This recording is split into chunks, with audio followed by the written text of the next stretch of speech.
Tonight on Panorama, the full story of how America tracked down and killed its enemy number one.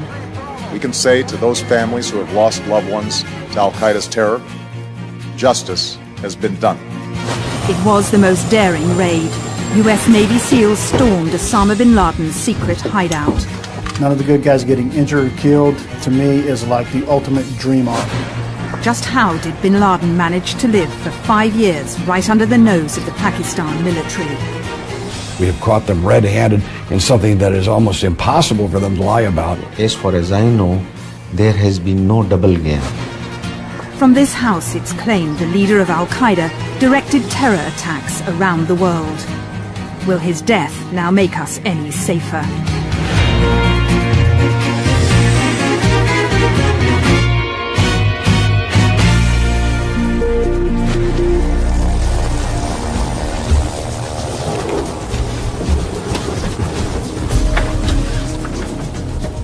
It was called Operation Geronimo, the mission to find the man who'd eluded the world's most powerful nation and 3 American presidents.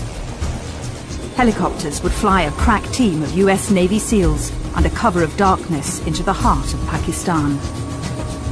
If anything leaked out, it could end in disaster, with many Americans killed, and once again, bin Laden could escape. Pakistan's government wasn't told about the raid. One man knows all about such missions. He served in the elite group of special forces who carried out this operation.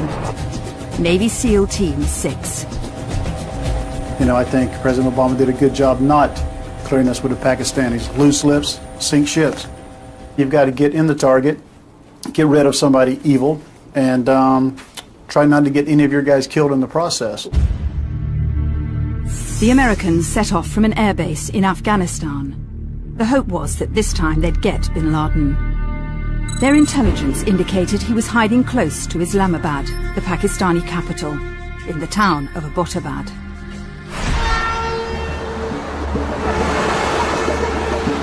I'm on my way to Abbottabad. It's only about 80 miles from Islamabad.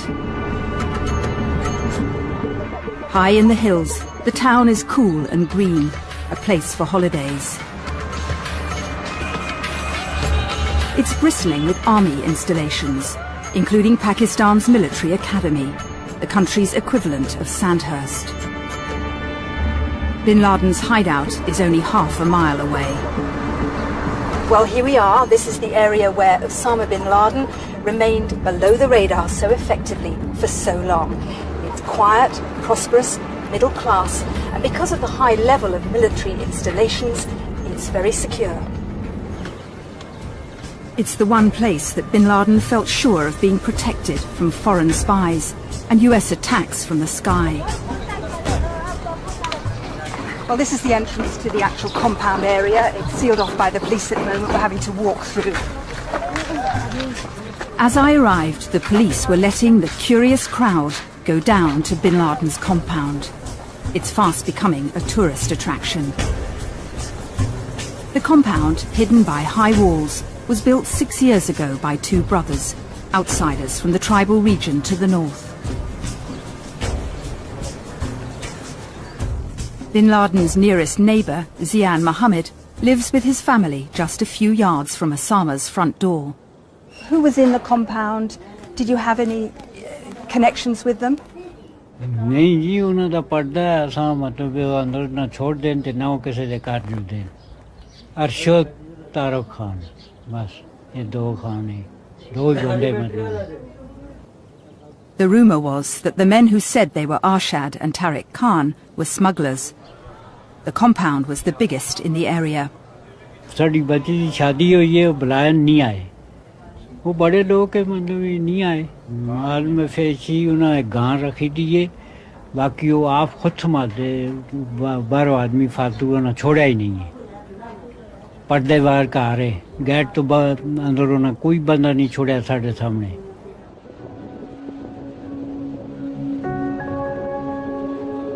Veiled women would sometimes be driven in and out of the compound in a Suzuki Jeep. On the wall, the gas meters show that not 2, but 4 families lived at the property. The compound had a 3-story villa with a second building in the grounds.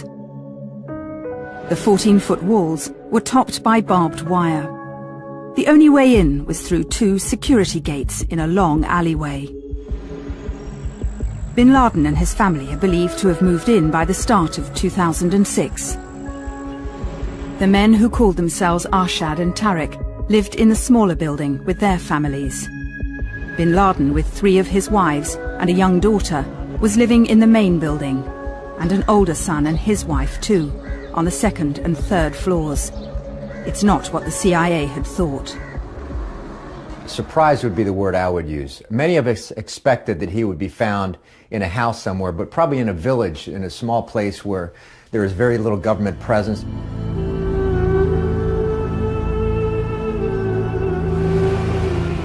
For years, the search for bin Laden had been fruitless, despite a $25 million bounty on his head. In the months after 9/11, I went to Tora Bora, to the very caves high in the Afghan mountains where he'd lived. This was the last place he was known to be, nearly 10 years ago.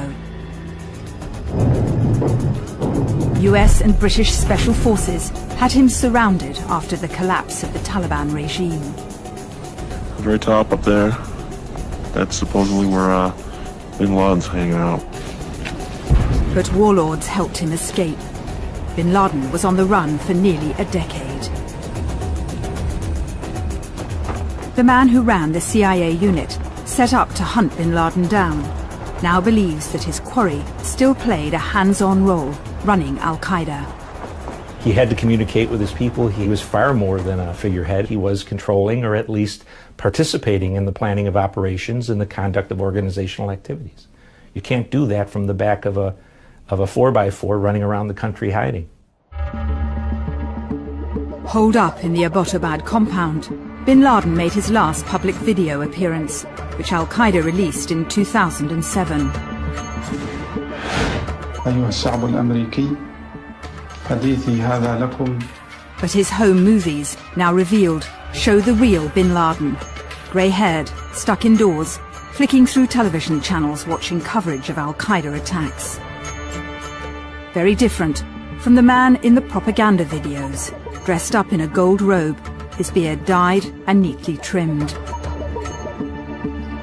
But American intelligence now say bin Laden was more than just a figurehead, actively involved in many terror plots since 9/11. The Bali bombing, 202 people were killed. 192 in Madrid. We have thick smoke coming from the tunnel. And 52 dead in London on 7/7. We are now Russell Square. To lead effectively, bin Laden had to communicate with his followers without being discovered. He was very careful not to use phones or the internet. Instead, he relied on trusted messengers. Couriers have been a part of Al-Qaeda since day one. They carry money, they carry jewels, they carry papers. Sometimes they carry messages that have never been written down and are just oral. Since 9/11, the Americans had been building intelligence on bin Laden's couriers from militants they'd interrogated. The Pakistani intelligence services say they gave the CIA a tip-off, a cell phone number belonging to a man called Abu Ahmed al-Kuwaiti. His international calls raised suspicions. Especially people who are talking to Saudi Arabia, and if the telephone or the cell is from Pakistan, then we try to monitor that. And this is what would have happened, that some intercept would have been shared. Last year, the CIA struck gold. The cell phone enabled them to track the courier, and he led them to the compound. Al-Kuwaiti turned out to be the man posing as Arshad Khan. His brother Tariq was Al-Qaeda too. This is not an episode of 24. What happens is you get a lead, you start to figure out from travel data or from internet data, from phone data, who this person might be. You're chasing 1,000 guys like this every day, and you never know which one's going to be the diamond in the rough.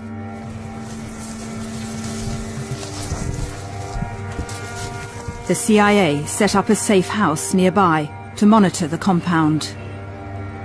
They used thermal imaging and listening devices to try and find out who was in the villa. There was no phone or internet in the house, which was highly unusual. Rubbish was meticulously burnt instead of being put out in the street. The CIA came to realize there was a high-level target inside, even perhaps Osama bin Laden, but they couldn't be sure. President Obama now faced a big decision: whether to put American lives on the line to get bin Laden. Both Presidents Clinton and Bush had failed in their attempts to kill their elusive foe, using missiles or bomb strikes. Obama had made up his mind. Though he thought it was little more than 50-50 that bin Laden was there, it was worth the risk of sending in a team to make sure he didn't escape. On the moonless night of Sunday the 1st of May, around 20 Navy SEALs flew into Pakistan under the radar. Your adrenaline is pumping, your vision's sharper, your hearing, all your senses are heightened. Special forces landed from their stealth helicopters. One chopper was forced to land after a mechanical failure. The Navy SEALs immediately split into two teams. One group moved into the smaller building. They killed the courier Al-Kuwaiti after a short exchange of fire. And a woman was shot dead, caught in the crossfire. The second group quickly moved to the main building, searching for their target. On the first floor, they killed the courier's brother, and on the stairs, they shot bin Laden's son. There's about 1 million things you have to think of, and you got literally tenths of a second to make that decision. The SEALs moved towards the third-floor bedroom. They came face to face with their quarry. It was Osama bin Laden. Depending on what he does, determines whether he gets shot or not. His wife rushed forward and was shot in the leg. Bin Laden, in his nightclothes, was killed with 2 bullets. He's believed to have had an AK-47 nearby and a pistol, but never used them.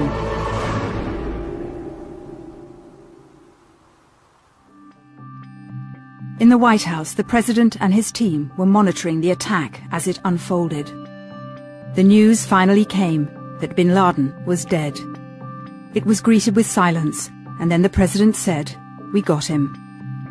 A small team of Americans carried out the operation with extraordinary courage and capability. After a firefight, they killed Osama bin Laden and took custody of his body. There was euphoria on the streets of America, even though it was the middle of the night. By now, the Navy SEALs were safely out of Pakistan, taking bin Laden's corpse with them. The Pakistani police arrived to find a shocking scene at the compound. 4 bodies were strewn around. A dozen survivors, women and children, were taken into custody. Their accounts raised questions about American claims that there'd been a lengthy firefight. What really went on? How much resistance was there? Did bin Laden resist, or could he have been captured alive? Was this a mission to kill America's most wanted? The fact that the SEALs killed bin Laden without apparently an effort to capture him suggests to me that this was much more of a kill operation than it was a capture operation. The Americans now admit that in their initial account they overstated the resistance in the compound. Bin Laden didn't fire a weapon or use his wife as a human shield. Some people reacted angrily, amongst them the Islamic parties in Pakistan itself. What's your reaction to the US raid and the killing of Osama bin Laden here in Pakistan? Shock, grief, outrage. An unarmed person was killed. The United States has violated our sovereignty with impunity, with arrogance, disregard of international law. This ain't a video game. You can't hit stop. So in years to come, you may look back and say, was the operation executed perfectly? And I'd say, looks good enough to me. I would not expect those kids who went in there, the Navy SEALs, to have done better. This is brilliant.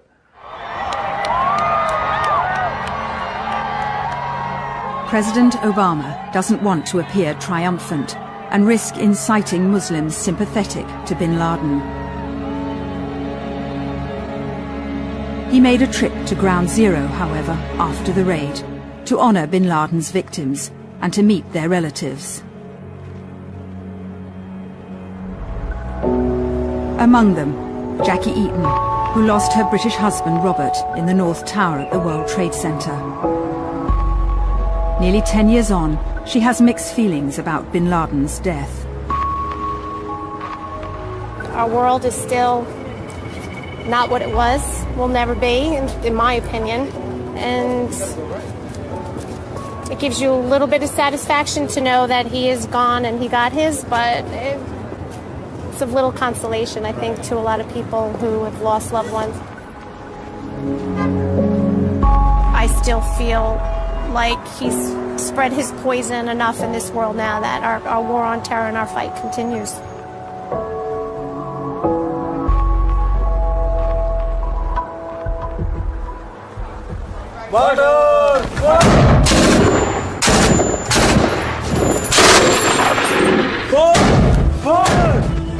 Since 9/11, the so-called war on terror has been at its fiercest in Pakistan.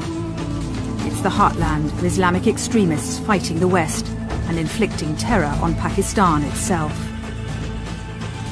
2 years ago, I was with the Pakistani army as they fought Al-Qaeda and local militants in the tribal areas. But it's a complicated story.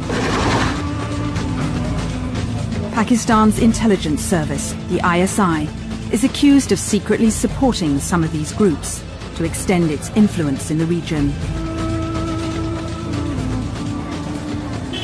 Pakistanis, however, who've been at the heart of the search for bin Laden since 9/11, say they can be trusted. After all, they've arrested 5 of the top 10 Al-Qaeda figures caught so far.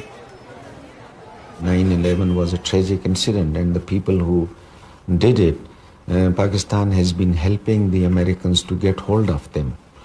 And I personally feel that, as far as I know, there has been no double game during my time.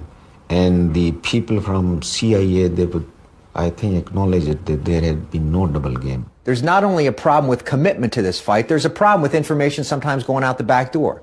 That is, you provide information and a raid doesn't work because somebody's tipped off. But trust is not really the issue. We have no option. This is where Al-Qaeda operates. We've got to be there. And if we're going to be there, we better be there with the people who own the turf. The fact that bin Laden was able to hide for so long in a Pakistani town with military connections has raised US suspicions he had to have some kind of local support network. For America, it justifies their lack of trust, their decision to keep Pakistan's government out of the loop. The Pakistani authorities have big questions to answer. Did their intelligence services know that bin Laden was here? And if not, why not? As the director of the CIA has said, either they're involved or they're incompetent.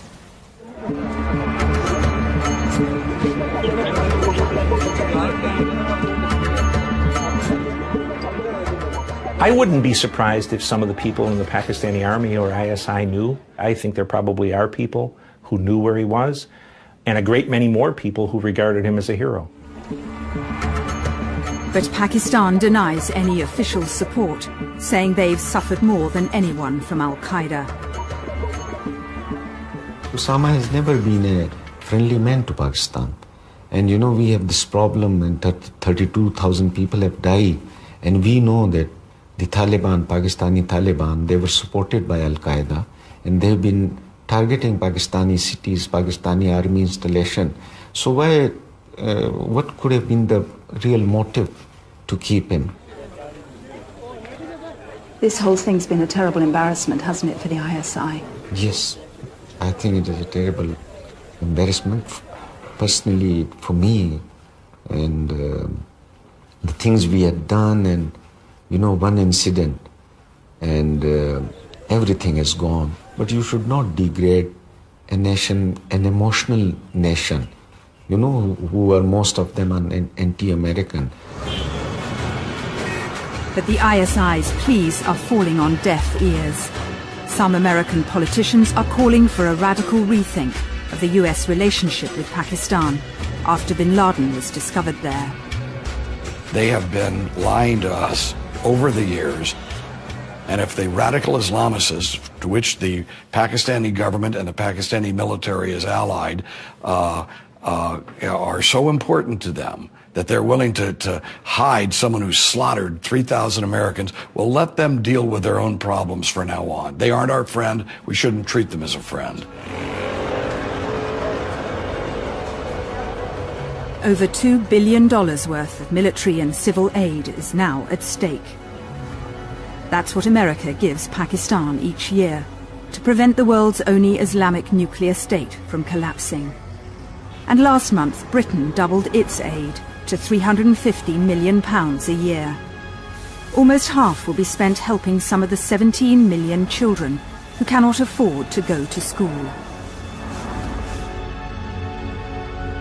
Kids like Asif and Faisal. Their father earns just £1 a day as a labourer. School में सही तरह पढ़ाई दे रहे हैं teacher सही school में दिल भी लग रहा है तो The boys have just been able to start school thanks to vouchers paid for by the British taxpayer. It's aimed at winning hearts and minds for the future. I think this is the only factor which we can answer against terrorism. Education, education, education. It is a matter of life and death in Pakistan. The lives of millions of poor Pakistanis could be affected because of what happened in Abbottabad. We should cut off all of our aid to Pakistan. They have thumbed their nose at us and lied to us and aided those people who wanted to murder our people for 2 decades now. Now's the time, with the death of Osama bin Laden, to change our strategic relationship and quit acting like fools. The Pakistanis quickly removed the debris from the compound. The crashed helicopter, which the Americans blew up when they left. Today, Pakistan's Prime Minister said the American allegations were absurd, but promised an investigation. Pakistan's now under immense scrutiny. They have to prove their commitment to the war on terror. If Osama bin Laden was able to live here in plain sight for such a long time, the question must be, who else is in Pakistan? What about Mullah Omar, the leader of the Taliban, whose men have killed so many British soldiers? Now America will expect Pakistan to deliver up the remaining top militant fugitives. President Obama is piling on the diplomatic pressure. But a year ago, his Secretary of State was explicit. I'm not saying that they're at the highest levels, but I believe that somewhere in this government are people who know where Osama bin Laden and al-Qaeda is, where Mullah Omar and the leadership of the Afghan Taliban is, and we expect more cooperation to help us bring to justice, capture or kill those who attacked us on 9/11. In the raid, the Americans took away a treasure trove of material. Mobile phones, computer hard drives and memory sticks. The US claim this new information shows bin Laden's been actively involved in planning terrorist operations. But it could also enable the Americans to pin down and go after the leader of the Afghan Taliban. And bin Laden's number 2, Ayman al-Zawahiri, who's likely to become al-Qaeda's new leader. He's been there now for 8 or 9 years. He's up on the airwaves more. with video than bin Laden is and with radio interviews. That suggests to me that he's out more, that people might see him more. I think there should be a lot of questions as we continue a partnership with the Pakistanis about what they know about the 2nd and 3rd and 4th and 5th in command. It's time for them to be afraid of us, okay? You are the terrorists. You are the people killing innocent people. So what you need to be afraid of is that next knock on the door might not be room service. The Americans flew Osama bin Laden's body to an aircraft carrier in the Arabian Sea. It was washed and placed in a white sheet in accordance with Muslim practice. Then it was put into a weighted bag and lowered into the ocean. The Americans decided not to release any pictures because they could be inflammatory. He has become a victim, a martyr. A martyr? Yeah. And the way they have tried to dispose of the body is against Islamic traditions, is against our religion, and I think it's against human rights. Across Pakistan, so far, the protests against the American raid have been smaller than expected. But religious parties warn that Osama bin Laden's death won't stop militancy in Pakistan. Now, the killing of bin Laden, will it stop his appeal? Is that the end of militancy? Not at all. That is the mistake, you see. It has never happened in history. Terrorism is the result of certain injustices, certain violations of human rights, certain political problems. America hopes bin Laden's death will mark a turning point, the end of his reign of terror. But Al-Qaeda will try to use his killing to keep the movement alive and inspire more attacks. Al-Qaeda's message is dying, and it has been for some years, mostly because they've killed too many innocent Muslims. This will accelerate the death of the message, but it will not mean the end of the messengers who already believe.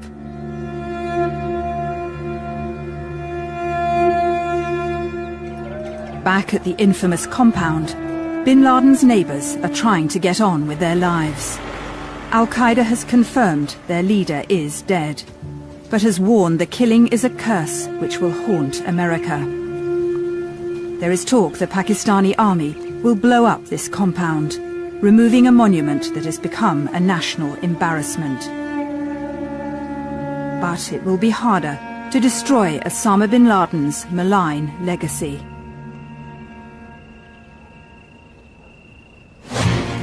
Next week, we investigate the illegal trade in electronic waste. How do our broken TVs end up on toxic dumps in West Africa?